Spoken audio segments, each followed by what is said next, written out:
একেবারে do or die match. টুর্নামেন্টে টিকে থাকতে হলে জিততেই হবে পাকিস্তানকে। প্রতিপক্ষ আবার চির প্রতিদ্বন্দ্বী ভারত। ম্যাচটা আবার নিজেদের মাঠে না, ম্যাচটা তাদেরকে খেলতে হচ্ছে দুবাইয়ে গিয়ে ট্রাভেল করে। এবং এই মাস্ট উইন ম্যাচে, ডু অর ডাই ম্যাচে পাকিস্তান একাদশের পরিবর্তন আসছে একেবারে নিশ্চিত। এর কারণ ফাখর জামান ইনজুরির কারণে ছিটকে গেছেন পুরো টুর্নামেন্ট থেকে।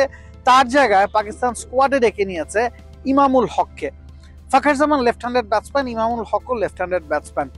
এখন পাকিস্তানকে সরাসরি ইমামুল হককে একাদশে ঢুকিয়ে ফেলবে কিনা সেটা একটা বড় প্রশ্ন। ব্যাকআপ হিসেবে দলটাতে ব্যাটসম্যান হিসেবে আছেন উসমান খান। তিনি আবার লিস্টে ক্যারিয়ারে 4 নম্বরে ব্যাটিং করে অভ্যস্ত। কোটি মানুষের আস্থার ভালোবাসায় 11 বারের মতো দেশের 1 নম্বর রেফ্রিজারেটর ব্র্যান্ড ওয়ালটন।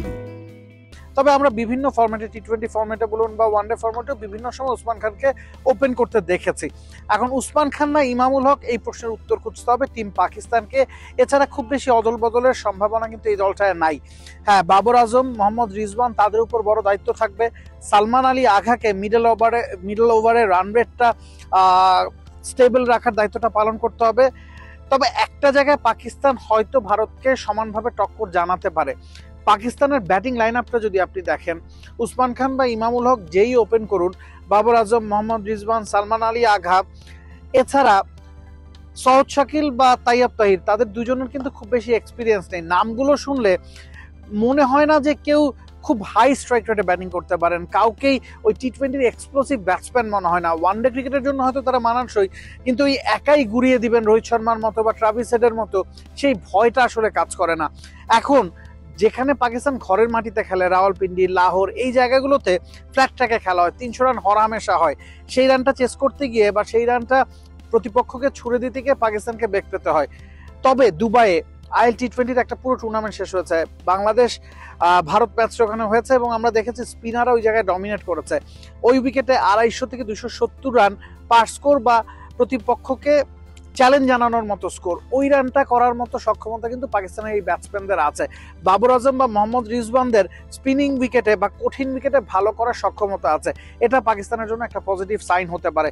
তবে দুবাইয়ের উইকেটে দিন শেষে স্পিনারদের মূল রোল থাকবে।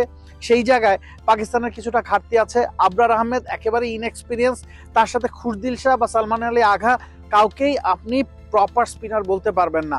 অন্যদিকে ভারতের 3 জন প্রপার স্পিনার একাদশে খেলছে।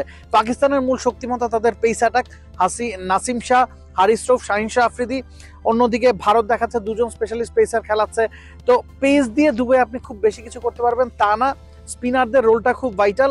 তবে যে ধরনের উইকেটে খেলা হবে সে ধরনের চ্যালেঞ্জিং উইকেটে বাবর রিজওয়ানদের ভালো করার সক্ষমতা আছে। তো এই হচ্ছে পাকিস্তানের একাদশ। ভারতের বিপক্ষে এই ধরনের একাদশটি মহরণে নামছে team Pakistan. Nabil Kaiser, T Sports, Pakistan. For more updates, subscribe to our YouTube channel and click on the bell icon. Follow us on Facebook and Instagram. Download T Sports app to enjoy exciting games and highlights. Visit tsports.com.